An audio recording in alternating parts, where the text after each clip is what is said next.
हजरत अली के जमाने में एक शख्स ने बकरी ज़िबा की जंगल में, कूफा के जंगल में।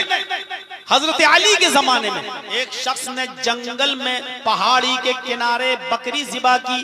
वो बकरी का गोश्त बेचा करता था, कसाब था। बकरी ज़िबा की और जैसी वो बकरी ज़िबा कर रहा था, अभी बकरी का खून छुरी में लगा हुआ था, इतने में झाड़ी से एक आवाज आती है, ओह मुझे बचाओ। ये बकरी को छोड़ता है और उस झाड़ी की तरफ भागता है। जैसे उसने झाड़ी ऐसे घास झाड़ी को हटाकर देखा तो क्या देखता है कि एक आदमी की लाश पड़ी हुई है और ताजा ताजा खून उसका बह रहा है। वो आदमी तड़प रहा है, गर्दन कटी पड़ी है उसकी, वो फड़फड़ा रहा है। और जैसे ही इस आदमी ने उस फड़फड़ाते हुए तड़पते हुए आदमी को देखा, कूफा की पुलिस उसी जंगल में पहुंच जाती है। ये आदमी बकरी को ज़िबा करके छुरी लेकर इस आदमी के पास खड़ा था। पुलिस ने इस आदमी को गिरफ्तार कर लिया। देख रहे हैं आप, पुलिस ने इस आदमी को गिरफ्तार कर लिया। किसको? जिसने बकरी ज़िबा की थी। इस आदमी का कातिल ये नहीं था, लेकिन चूंकि बकरी छोड़ के भागा, झाड़ियों में झांका तो एक आदमी की लाश पड़ी है। और जैसे ही लाश के करीब गया, पुलिस आ जाती है। इस आदमी का खून बह रहा है और इस आदमी के हाथ में छुरी में खून लगा हुआ है। उस जमाने में लेबोरेटरी इतनी तरक्की नहीं की थी कि पता लगाया जा सके कि बकरी का खून है या इंसान का खून है। साइंस ने इतनी तरक्की नहीं की थी। पुलिस ने इस आदमी को छुरी के साथ, खून में सनी हुई छुरी के साथ इस आदमी को पकड़ लिया। मुकदमा चलता है। काजी शुरह की अदालत में फैसला सुनाया जाता है कि मौके वारदात पे चूंकि यही आदमी था और छुरी इसके हाथ में थी और छुरी खून से सनी हुई थी, लिहाजा यही कातिल है और कत्ल के जुर्म में इस आदमी को भी जुमे के दिन कत्ल कर दिया जाएगा। इस आदमी को कत्ल के लिए ले जाया जा रहा है। ये अपनी बीवी बच्चों से कसमें खा खा कर कह रहा है कि अल्लाह की कसम मैंने कत्ल नहीं किया, लेकिन पुलिस गवाही दे रही है कि मौके वारदात में मैंने किसी को नहीं देखा। तड़पता हुआ आदमी देखा जो चंद सेकंडों में मर गया। छुरी लिए हुए यही खड़ा था, कोई और होता तो भागता या उसके पैरों के निशान वहां मौजूद होते, लेकिन कुछ नहीं। मुझे जो कुछ भी मिला यही आदमी मिला। ये छुरी भी लिए हुए था और इसके हाथ में छुरी थी और छुरी में खून भी लगा था। ये सच है कि बकरी भी वही ज़िबा पड़ी थी। ये आदमी बहुत चालाक है। इसने बकरी इसलिए काटी ताकि शक न पड़े और लोगों से ये कह सके कि मैं तो बकरी काटने वाला हूं। और हालांकि इसने आदमी का कत्ल इसी ने किया क्योंकि कोई दूसरे आदमी का वजूद नहीं। बीवी यकीन कर रही है, बच्चे यकीन कर रहे हैं, लेकिन जज साहब फैसला सुनाते हैं कि तुम्हें कत्ल की सजा में कत्ल की सजा, जाओ इनकी भी गर्दन काट दी जाएगी। इसकी गर्दन काटने के लिए इसको ले जाया जा रहा है। मैदानी मक्तल में पहुंच जाते हैं। कातिल जल्लाद भी आ जाता है, जल्लाद भी आ जाता है। जल्लाद ने अपनी तलवार भी निकाल ली। इस आदमी को बैठ जाने के लिए भी कह दिया कि आप बैठ जाओ और तुम्हें कत्ल किया जाएगा, तुम्हारी भी गर्दन उड़ाई जाएगी।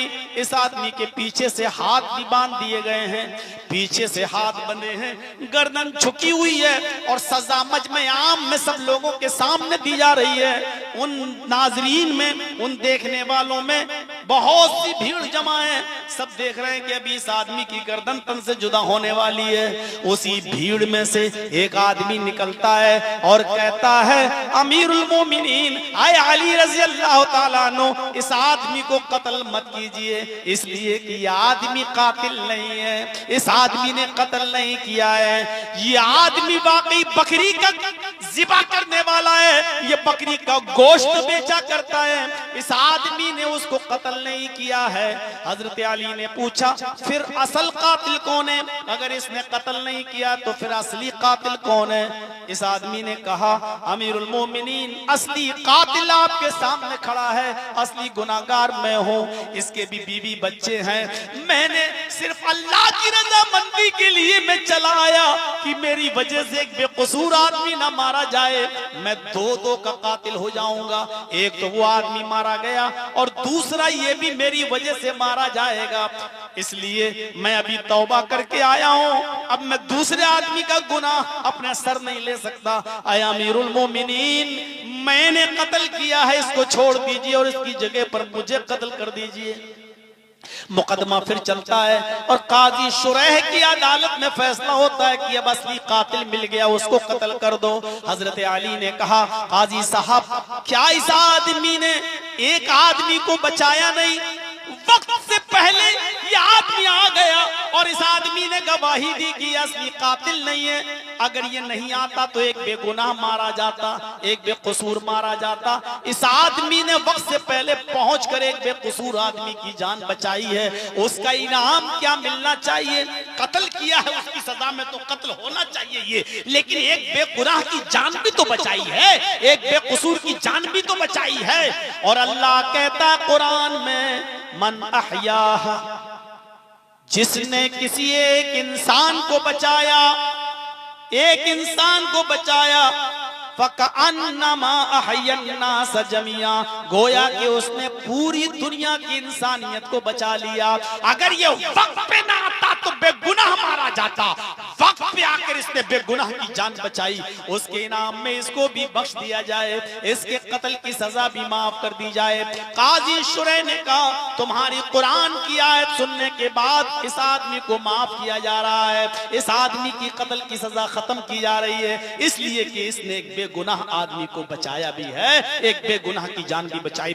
ये थी दोस्ती अल्लाह के लिए, वो अल्लाह के लिए चला आया, अल्लाह की मोहब्बत में चला आया।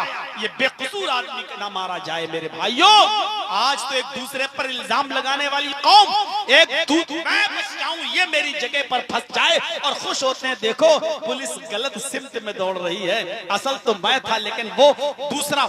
हमें खुशी होती है। मेरे भाइयों, ये कौम किस मुंह से जन्नत में जाने का ख्वाब देखती है? रजुलानी तहब्बा फिल्लाह इज्तमा अलैहि व तफर्रका अलैहि। मोहब्बत हो तो अल्लाह के लिए। हजरत उमर फारूक के जमाने में एक आदमी शराब पी रहा और शराब के नशे में उमर को गाली दे रहा था। हजरत उमर फारूक ने उसको कोड़े मारना शुरू किए। शराब की जुर्म में 40 कोड़े उसको मारना थे। जब कोड़े मारना शुरू किए तो वो और गाली देने लगा हजरत उमर को।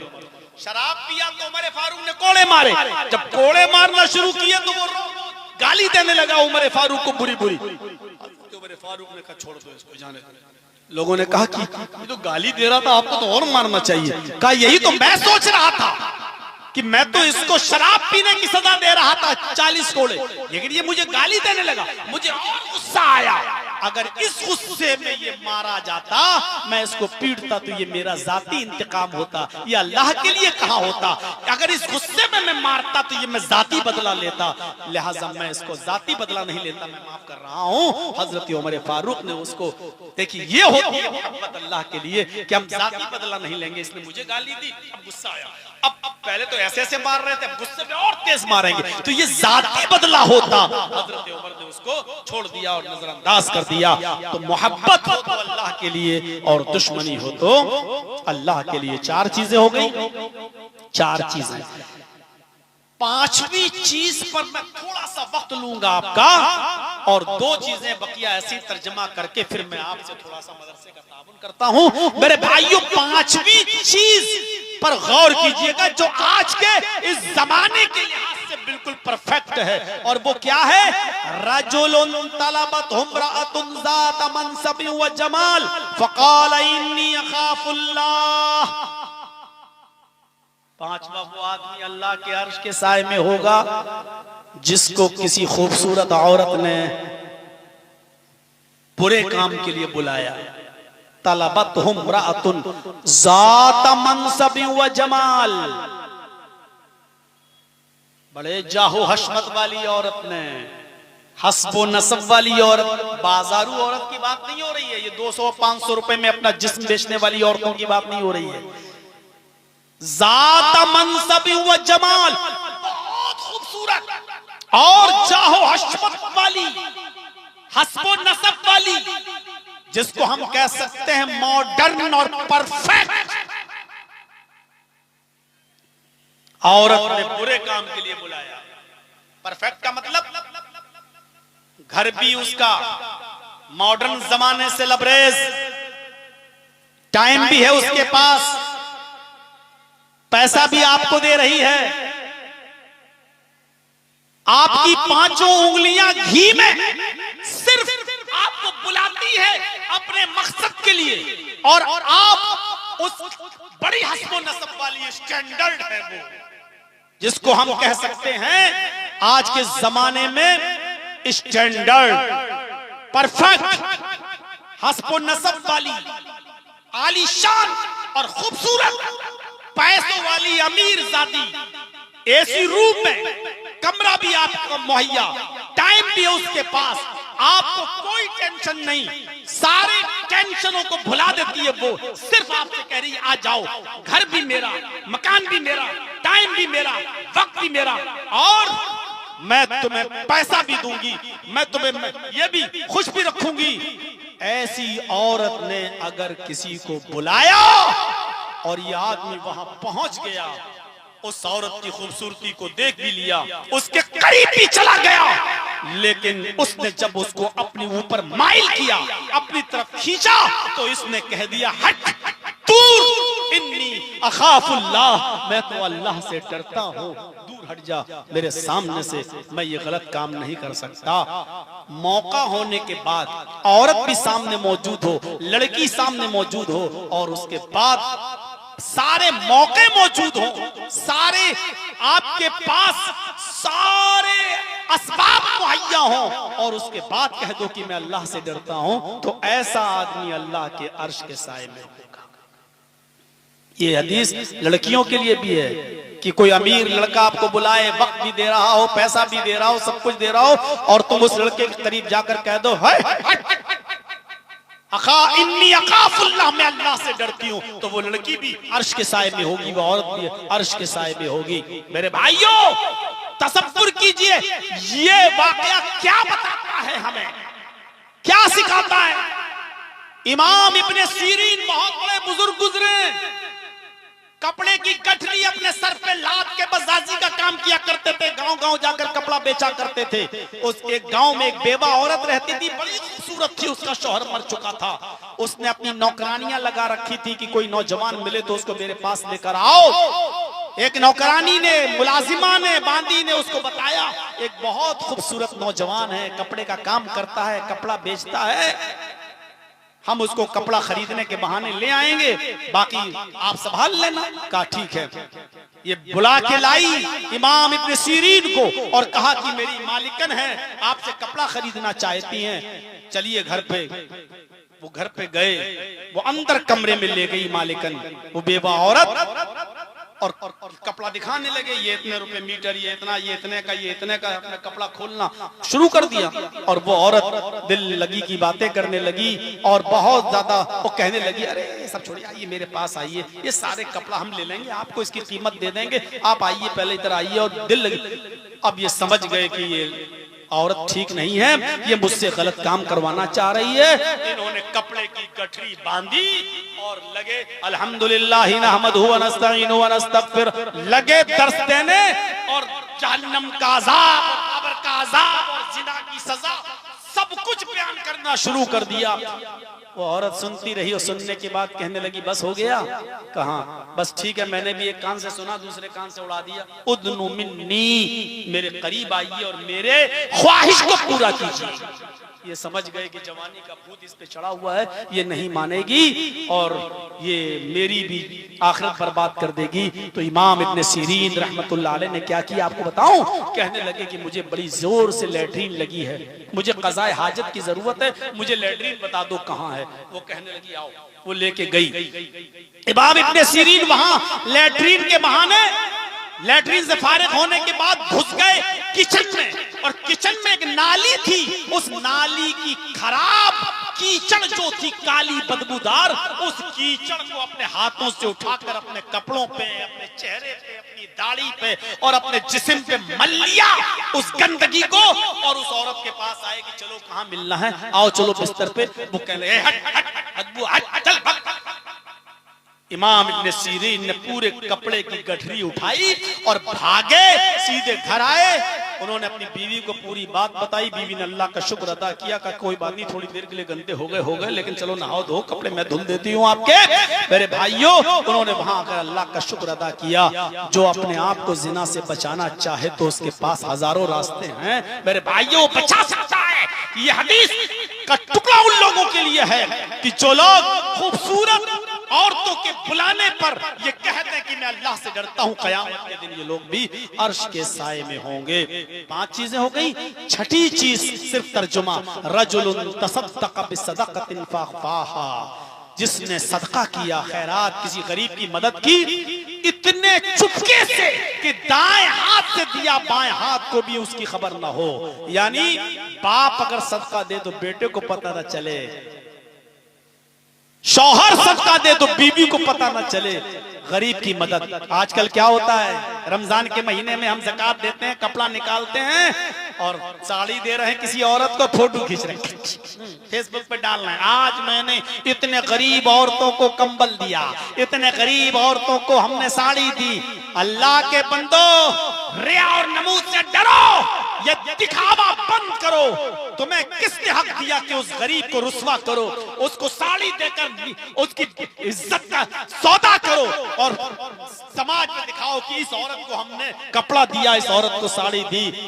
सदका तो चुपके से किया जाता है, इतने चुपके से कि बाप दे तो बेटे को पता ना चले, बेटा दे तो बाप को पता ना चले, और शौहर दे तो बीवी को पता ना चले, और बीवी दे तो शौहर को पता ना चले। ये होता है ऐसे।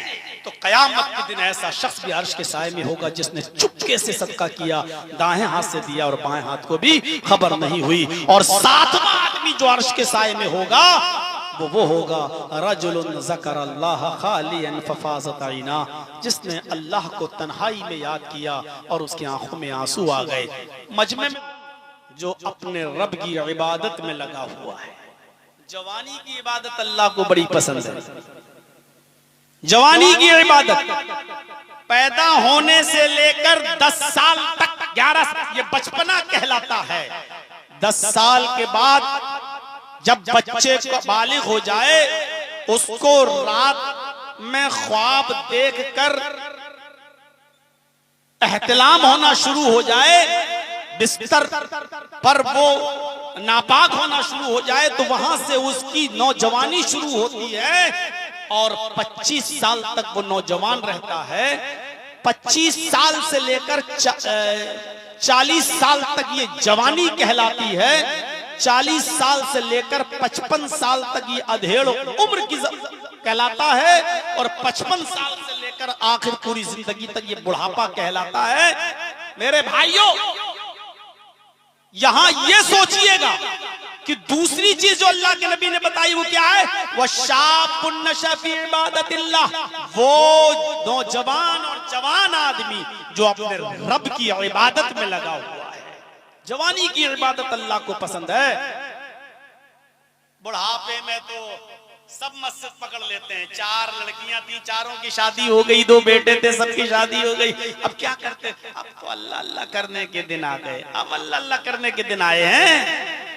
क्या क्या सब अल्लाह अल्लाह करना है, क्या करना है। अब तो पूरी जिंदगी गुजारी ली है, पकड़ी छड़ी, अजान की आवाज आई, चले गए मस्जिद में, नमाज खत्म हुई, आ गए, बच्चे कमाने लगे, खिला रहे हैं, पिला रहे हैं। अब तो तुम कर ही लोगे, अब तो कोई और काम करने के लायक नहीं हो, तो मस्जिद भी नहीं जाओगे, मस्जिद भी अब नहीं जाओगे। ये इबादत ठीक है, करना चाहिए, लेकिन इबादत ये पसंद नहीं है। इबादत तो वो पसंद है जो जवानी के अंदर की जाए। इस वक्त आप जवानी में अल्लाह की राह में 1 रुपया खर्च करेंगे, अल्लाह की कसम बुढ़ापे में और मौत के वक्त 1 लाख रुपया भी अगर खर्च करेंगे तो 1 लाख रुपया खर्च करने पर भी वो आपको अजर नहीं मिलेगा जो जवानी में 1 रुपया अल्लाह की राह में सदका और खैरात करने का हमें और आपको मिलेगा। कैसी इबादत? हजरत हंज़ला का नाम सुना होगा आपने। शादी होती है, जोहर के बाद शादी हुई, असर के बाद ससुराल गए, मगरिब के बाद खाना खाया, अपनी बीवी को लेकर घर चले आए। ईशा की नमाज पढ़ने के बाद अपनी बीवी के बिस्तर पर गए। 2 घंटा 3 घंटा अपनी बीवी के पास रहे। इतने में जंग का ऐलान हो जाता है, जिहाद का ऐलान हो जाता है, और उसमें ये निदा दी जा रही है कि ये आखिरी आवाज है, अब इसके बाद कोई पुकार नहीं होगी। अब जो भी शख्स इस ऐलान को सुन रहा है वो अपने घर से निकल जाए, अगर नहीं निकलेगा तो मुनाफिक माना जाएगा, वो खुद जिम्मेदार होगा। अब ये आखिरी आवाज है, इसके बाद अब कोई पुकार नहीं होगी, कोई पुकारने वाला नहीं पुकारेगा, ये आखिरी आवाज है, जिहाद के लिए निकल जाओ। हजरत हंजला अपनी बीवी को छोड़ते हैं, घोड़ा तैयार करते हैं, उसकी पीठ पर बैठते हैं, बीवी घोड़े की लगाम पकड़ लेती है। शौहर ने कहा, हंजला ने मेरी बीवी, ऐलान हो चुका है, आखिरी आवाज थी, अब इस आवाज के बाद हमें एक लम्हा भी घर में रुकने की परमिशन नहीं है, मेरा रास्ता छोड़ दो। कहने लगी, मेरे शौहर, मैं ये कहां कह रही हूं कि आप जंग में न जाइए, जिहाद में न जाइए, मैं कहां रोक रही हूं आपको, मैं रोकने नहीं आई हूं, आप जा रहे जाइए। आपने एक रात भी मुझे नहीं दी, फिर भी मुझे कोई शिकायत नहीं है, आप जाइए।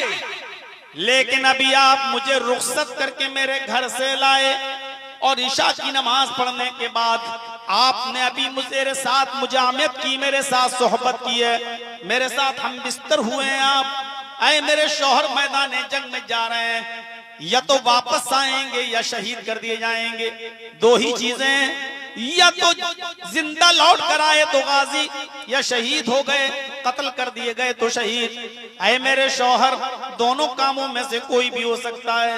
फरमाया, हाँ मेरी बीवी, ये तो सही है। कहा, मेरे शौहर, तुम अभी मेरे साथ मुजामियत की हो, हम बिस्तर हुए हो, इसलिए गुस्ल कर लीजिए, मैं कुएं से पानी खींच देती हूँ, थोड़ी देर लगेगी गुस्ल करने में, थोड़ी देर लगेगी नहाने में, आप गुस्ल करने के बाद मैदान जिहाद में जाइए। फरमाया, मेरी बीवी, अल्लाह दिलों के हालात जानता है, वो मेरे दिल की नीयत भी जानता है। कासिद का ऐलान है कि ऐलान के बाद अब किसी को घर में एक लम्हा भी रुकने की इजाजत नहीं है, फौरन अपने घर से निकल जाओ। आए मेरी बीबी, अल्लाह मेरे दिल के हाल को जानता है, अब मैं एक लम्हा भी घर नहीं रुकूंगा, गुस्ल करने में देर लग जाएगी, कहीं मुझे मुनाफिकों में न लिख लिया जाए, इसलिए घोड़ा दौड़ाया और बगैर गुस्ल किए हुए मैदान जंग में चले गए। लड़े, इतना लड़े कि शहीद भी हो गए, उनकी गर्दन पर भी तलवार चल गई, हजरत हंजला भी शहीद कर दिए गए। शहीदों को गुस्ल नहीं दिया जाता, अल्लाह की राह में जो कत्ल कर दिया जाए उसको नया कफन नहीं पहनाया जाता। जिन कपड़ों में जो आदमी शहीद होता है उसको उन्हीं कपड़ों में कब्र में दफन कर दिया जाता है, उसकी जनाजे की नमाज भी नहीं पढ़ी जाती है और शहीद को गुस्ल भी नहीं दिया जाता है।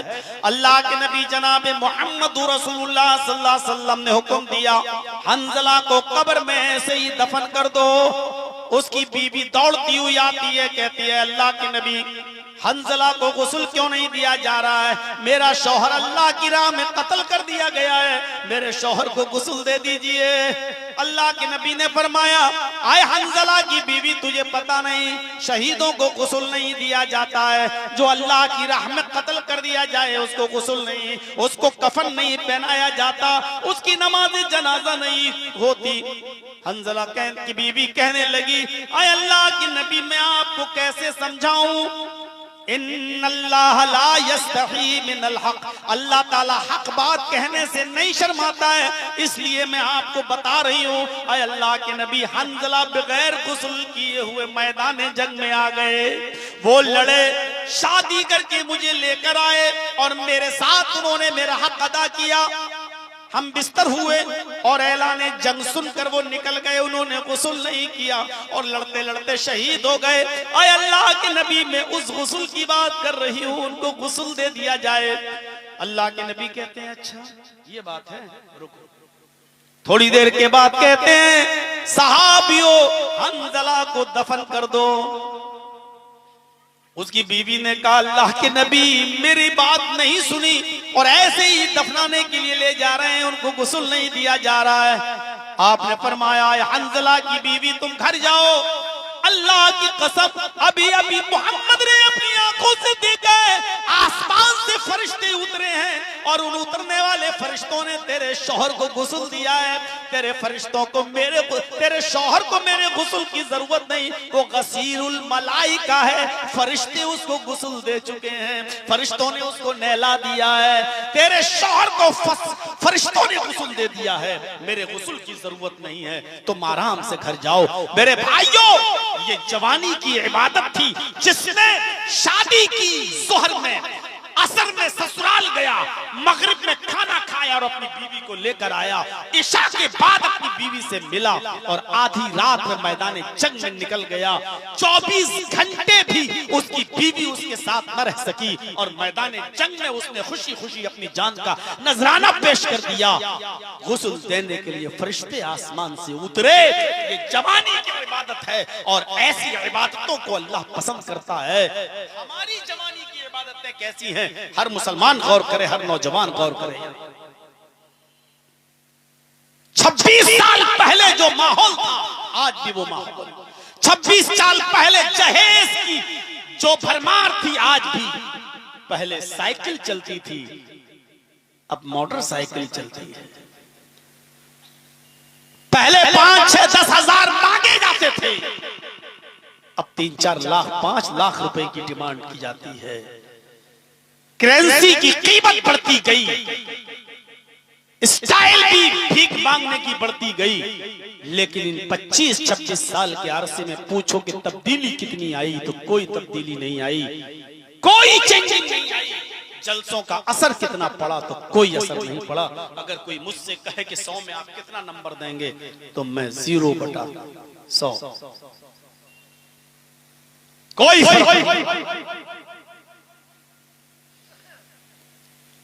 नौजवानों यह इबादत का मंजर देखिए आप। 2 चीजें याद रखेंगे ना, दोनों चीजें। एक आदल करने वाला इंसान जन्नत अर्श के साए में होगा, दूसरा वो जवान आदमी जो अल्लाह की इबादत में लगा हुआ है। अल्लाह की इबादत। उक़बा इब्ने नाफ़े सारी जमीन पर झंडा लहराते हुए, इस्लाम का परचम लहराते हुए अफ्रीका के साहिल पर जब पहुंचता है, सामने समंदर आ जाता है, दाएं देखता है तो इस्लाम, बाएं देखता है तो इस्लाम, पीछे देखता है तो इस्लाम, सामने समंदर। कहता अल्लाह अब मैं कहां जाऊं? जहां जा रहा हूं वहां इस्लाम फैल चुका है, तेरे नबी का झंडा लहर चुका है, सामने समंदर है। अब मैं कहां जाऊं? इस्लाम कहां फैलाऊं? कहां लड़ूं? कहां तेरे नबी का दीन पहुंचाऊं? सामने समंदर है, मुझे नहीं मालूम इस समंदर को क्रॉस करने के बाद भी कोई जमीन, कोई टुकड़ा वहां आबाद है। आय अल्लाह, अगर मुझे मालूम हो जाए कि इस जमीन को क्रॉस करने के बाद भी तेरी कोई मखलूक रहती है, इस समंदर को पार करने के बाद भी कोई गांव, कोई आबादी है और वहां तेरी मखलूक रहती है, तो हम अपने घोड़ों को समंदर में डाल देंगे और उस वक्त तक रुकने का नाम नहीं लेंगे जब तक कि उस बस्ती में भी मोहम्मद रसूलुल्लाह का परचम न लहरा दूं।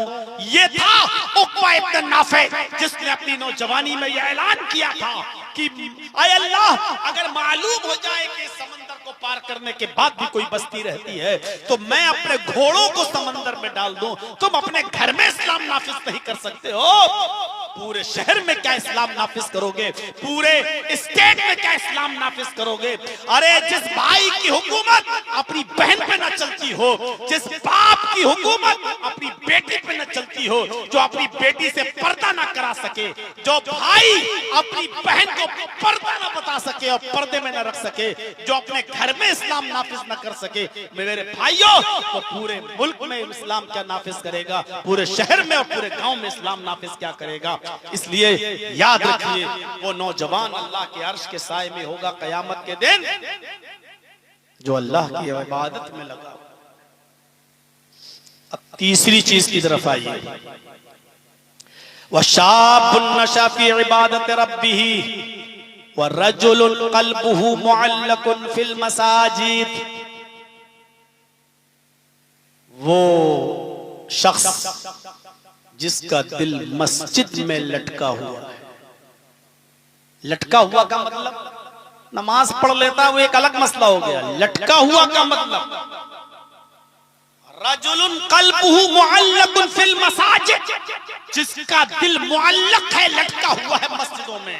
मसलन ज़ोहर की नमाज पढ़ के घर आया, खाना खा रहा है, बार बार घड़ी देख रहा, असर का वक्त कब हो रहा है, काम करना शुरू किया, असर कब हो रही है, बार बार उसकी नजर माइक पर है, असर की अजान कब होती है, काम भी करता जा रहा है, असर में दिमाग भी लटका है, और जैसी असर की अजान सुनता है अपना काम छोड़ देता है, फौरन मस्जिद की तरफ भागता है। असर पढ़ के आया, घर में आया या खेत में गया, काम कर रहा, बार बार उसका दिमाग मस्जिद में लगा, मगरिब ना निकल जाए, मगरिब ना निकल जाए, मगरिब ना निकल जाए। जैसी मगरिब की अजान होती है फौरन भागता है और मस्जिद की तरफ जाता है और मगरिब की नमाज जमात के साथ अदा करके फिर वापस आता है, फिर घर पे खाना खाता है, आराम कर रहा है, थोड़ा बहुत बार बार घड़ी देख रहा है कि ईशा ना निकल जाए, ईशा ना चली जाए, ईशा ना ज़ाय हो जाए, आंख ना लग जाए। ईशा की अजान होती फौरन जाता है और नमाज पढ़ के आता है बिस्तर पे। अब ईशा के बाद सोने जा रहा है, सोता है तो रात में कई मर्तबा उठता है, बार बार घड़ी देखता है कि फजर तो नहीं चली गई है, और बार बार एहतियात करता है लेटने में भी, सोने, और जैसे आंख खुली फजर की अजान हुई फौरन मस्जिद की तरफ चला गया। ये शख्स है जिसका दिल मस्जिद की तरफ लटका हुआ है। ऐसा शख्स मेरे भाइयों कयामत के दिन अर्श के साए में होगा। हजरत आमिर इब्ने अब्दुल्लाह इब्ने जुबैर का वाक़या बुखारी के अंदर आया है। आमिर इब्ने अब्दुल्लाह इब्ने जुबैर रज़ियल्लाहु ताला अन्हु बहुत बीमार हो गए। हजरत मुसाब इब्ने उमैर उनके वाक़े के बारे में बताते हैं कि इतने बीमार थे कि वो करीबुल मर्द थे, बिल्कुल मरने के करीब, जाकनी का आलम, जैसे मरने वाला कोई देख के आए उसको, अरे भाई अब तो ये बस 2-4 घंटे का मेहमान है, मुश्किल से पूरा दिन कटेगा, ये तो बस 1-2 घंटे में बस जाने वाला है। ये हालत थी हजरत आमिर इब्ने अब्दुल्लाह इब्ने जुबैर की।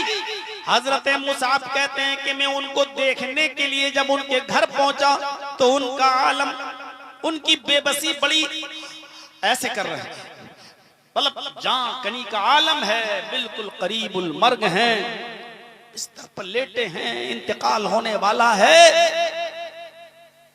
अचानक उनके कान में मगरिब की आजान की आवाज जाती है।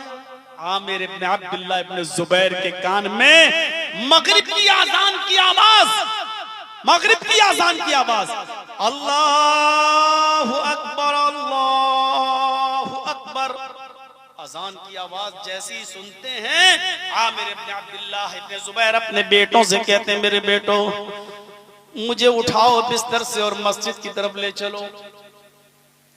नौजवानों जरा सुन लीजिएगा, गौर से सुन लीजिए। आमिर इब्ने अब्दुल्लाह अपने बच्चों से कह रहे हैं, बेटो मुझे उठाओ और मस्जिद में ले चलो। और बेटों ने कहा, नहीं अब्बू आपकी तबीयत बहुत खराब है, इस हाल में आप मस्जिद में नहीं, आपको आराम की जरूरत है, आप लेटे रहिए और लेट कर इशारों से नमाज पढ़ लीजिए। इस हाल में आपके लिए लेट के नमाज पढ़ना भी जायज है।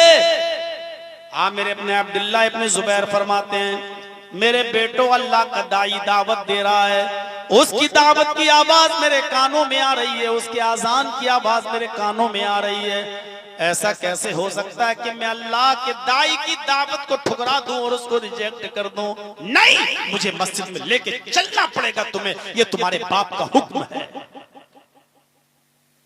हजरत मुसाब इब्ने उमैर कहते हैं, आए आमिर के बेटो, तुम्हारे बाप की अगर ये तमन्ना है तो उसको लेकर मस्जिद में चलो। अलग ले जाकर कहते हैं, शायद यही उसकी आखिरी ख्वाहिश है, क्यों तुम अपने बाप का दिल तोड़ रहे हो, देख रहे हो उनकी क्या हालत है, ले जाओ मस्जिद में। उनके बेटों ने अपने बाप को आमिर इब्ने अब्दुल्लाह को उठाया, वुजू कराया और मस्जिद की तरफ लेकर गए। वो खड़े होने की ताकत नहीं रखते थे, उनको बिठा दिया गया। इमाम साहब नमाज पढ़ाने लगे और आमिर इब्ने अब्दुल्लाह इब्ने जुबैर दाहिनी तरफ सफ में दाहिनी तरफ बैठ जाते हैं और बैठकर नमाज अदा करने लगते हैं। पहली रकात है, अल्लाहु अकबर, क़याम ठीक किया, रुकू ठीक किया, और जब सजदे में गए तो पहले ही सजदे में जैसे ही गए आमिर इब्ने अब्दुल्लाह इब्ने जुबैर की रूह कब्ज़ से उनसुरी से परवाज कर जाती है। हजरत आमिर इब्ने अब्दुल्लाह का इंतकाल हो जाता है। नमाज खत्म होने के बाद जब देखा गया नमाजियों ने उनकी सांस वास देखी तो कहा नहीं, अब तो इनका इंतकाल हो चुका है। मेरे भाइयों, रजुलुन क़ल्बुहु मुअल्लकुन फिल मसाजिद पर ये वाक़या कितना चिस्पा बैठता है कि कैसे उनका दिल मस्जिद की तरफ लटका हुआ था। बीमार हैं, मरजुल मौत में मुब्तला हैं, आखिरी वक्त है, लेकिन कह रहे हैं मुझे मस्जिद में लेके चलो। अल्लाह का दाई मुझे पुकार रहा और मैं न जाऊं, अजान की आवाज मेरे कान में आ रही और मैं न जाऊं। हम अपने मुआशरे, अपने समाज, अपनी सोसाइटी पर गौर करें, किस जबान से हम अपने आप को मुसलमान कहला रहे हैं, क्या हक है हमें अपने आप को मुसलमान कहने का। मेरे भाइयों, हम किसी के ऊपर काफिर का हक नहीं लगा रहे हैं, लेकिन अपने गरीबानों में झांक कर देखें कि हम अपने आप को मुसलमान कहलाने का हक रखते हैं। किस जबान से, किस हैसियत से अजान के वक्त जो कौम होटलों पे चाय पी रही हो, होटलों पे चाय पीती हो, उस कौम के अंदर आप जिंदगी की उम्मीद रखते कि जिंदा है? नहीं, मर चुकी है वो कौम। जर्जीस मरी हुई कौम से खिताब कर रहा है, मुर्दा कौम से बोल रहा है, आईसी और वेंटिलेटर पर पड़ी हुई कौम से खिताब कर रहा है। डॉक्टर को बस इतना कहना बाकी है कि ये मर चुकी है कौम। मेरे भाइयों, हम तो कब्रिस्तान के मुर्दों को सुनाने आए हैं। ये कौम जिंदा होती तो ऐसी नहीं होती। मेरे भाइयों, जिंदा कौमों की मिसालें ये नहीं होती हैं जिस तरीके से आज हमारी मिसालें हैं और आज हम हैं। जिंदा कौमें अपनी तारीख रकम करती हैं, अपना इतिहास बनाती हैं। हमारे पास जिंदगी कहां है? हम तो वेंटिलेटर पर लेटे हुए हैं, आईसीयू में पड़ी हुई कौम है। मेरे भाइयों, हजरत आमिर इब्ने अब्दुल्लाह इब्ने जुबैर से सीखो, सीखो। अजान हो रही है, मरजुल मौत में मुब्तला हैं, लेकिन मस्जिद में जा रहे हैं और नमाज अदा कर रहे हैं। यहाँ तक कि पहली रकात में ही उनका इंतकाल हो जाता है, मस्जिद नहीं छोड़ी है। ये शख्स होगा। तीन ही चीजें बताई हैं अभी, जरा बताइए इन तीनों चीजों में कौन सी चीज हमारे अंदर पूरी पाई जा रही है? आदिल हम करते हैं? नहीं। जवानी में इबादत हम करते हैं? नहीं। और तीसरी चीज, नमाज के वक्त, अजान के वक्त हमारा दिल मस्जिद की तरफ लटका हो। जोहर पढ़ के आए तो असर की तरफ, असर पढ़ के आए तो मगरिब में दिमाग लगा हो, मगरिब पढ़ के आए तो इशा की तैयारी हो, इशा पढ़ के आए और बिस्तर पे सोए तो फजर में बार बार उठे कि कब हमें जाना है, कब फजर न छूट जाए। ये किसके पास है ऐसा जज्बा, ऐसी नीयत? इल्ला माशा। मुख्तसर आगे आइए।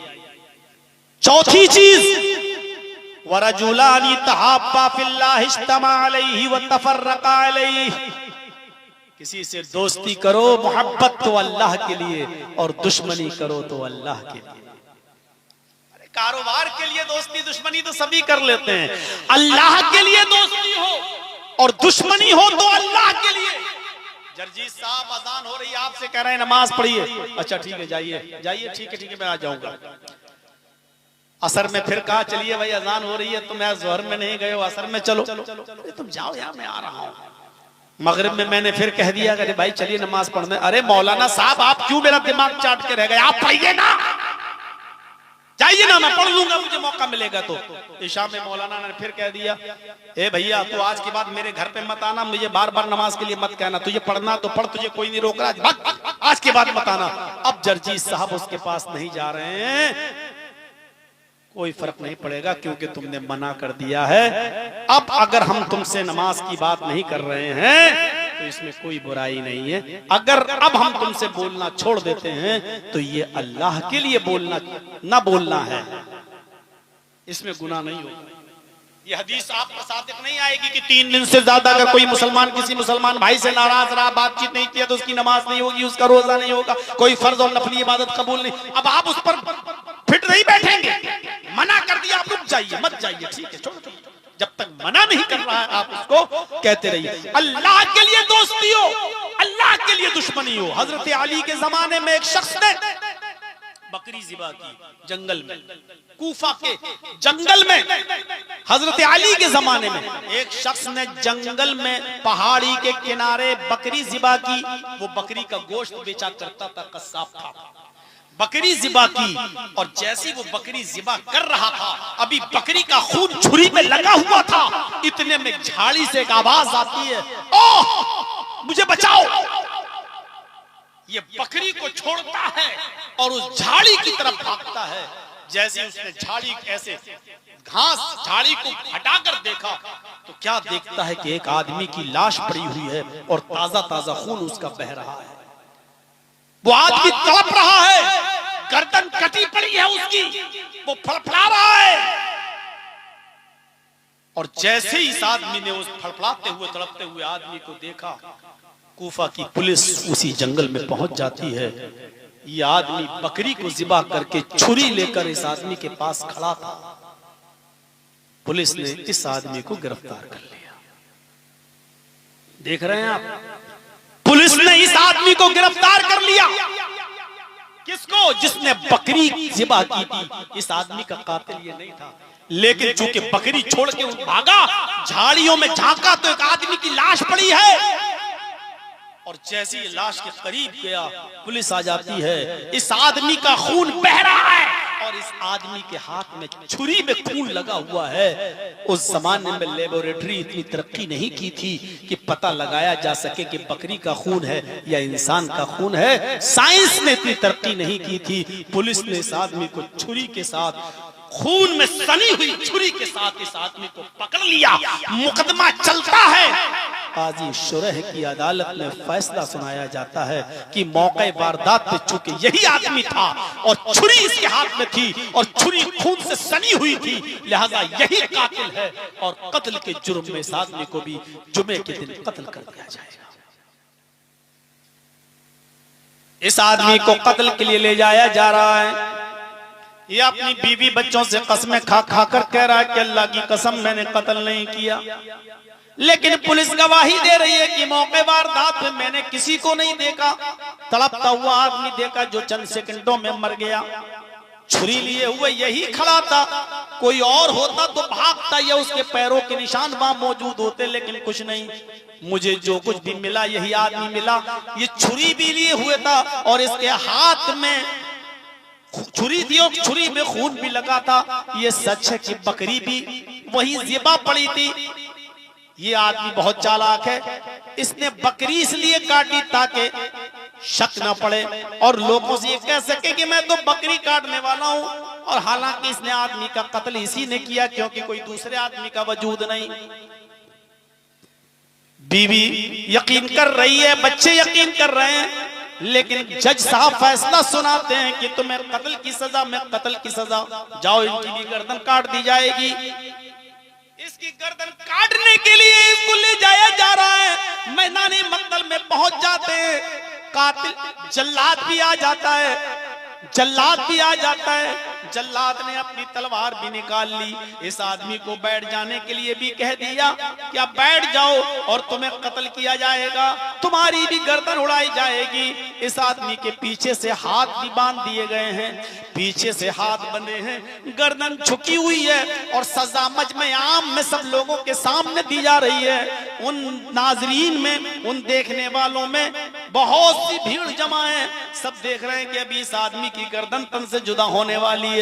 उसी भीड़ में से एक आदमी निकलता है और कहता है, अमीरुल मोमिनीन आए अली रज़ी अल्लाह ताला अन्हु, इस आदमी को कत्ल मत कीजिए, इसलिए कि यह आदमी कातिल नहीं है, इस आदमी ने कत्ल नहीं किया है, ये आदमी वाकई बकरी का ज़िबा करने वाला है, ये बकरी का गोश्त बेचा करता है, इस आदमी ने उसको कत्ल नहीं किया है।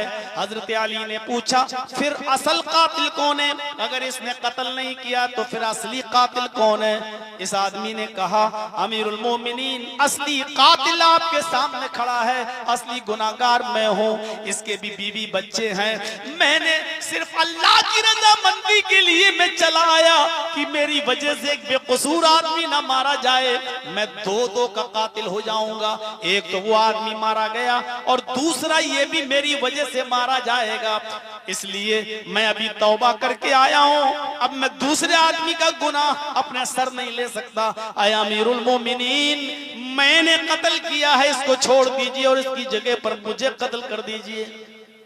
मुकदमा फिर चलता है और काजी शुरैह की अदालत में फैसला होता है कि अब असली कातिल मिल गया, उसको कत्ल कर दो। हजरत अली ने कहा काजी साहब, क्या इस आदमी ने एक आदमी को बचाया नहीं?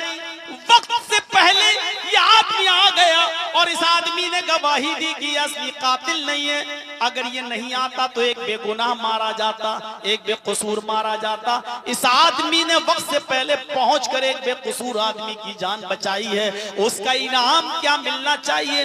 कत्ल किया है, उसकी सजा में तो कत्ल होना चाहिए ये, लेकिन एक बेगुनाह की जान भी तो बचाई है, एक बेकसूर की जान भी तो बचाई है।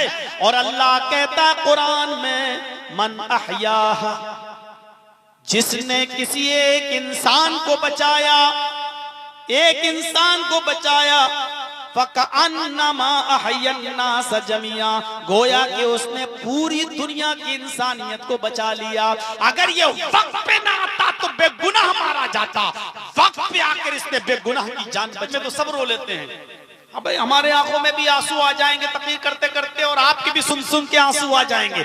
ये ड्रामे वाले आंसू कहे जा सकते हैं, नौटंकी वाले आंसू कहे जा सकते हैं, लेकिन अकेले में, तन्हाई में, बाप सो रहा, माँ सो रही, बच्चे सो रहे, आप उठ रहे वजू बनाकर 2 रकात, 4 रकात, 6 रकात, 8 रकात नफिल नमाज पढ़ने के बाद अपने हाथों को उठाकर दुआ मांगे, अपने गुनाहों की स्याही को अपने आंसुओं से धोएं और अल्लाह के अजाब से डरकर आपकी आंखों में आंसू आ जाएं। तो ऐसा तन्हाई में अकेले में रोने वाला शख्स अल्लाह को याद करके ये कयामत के दिन अल्लाह के अर्श के साए में होगा।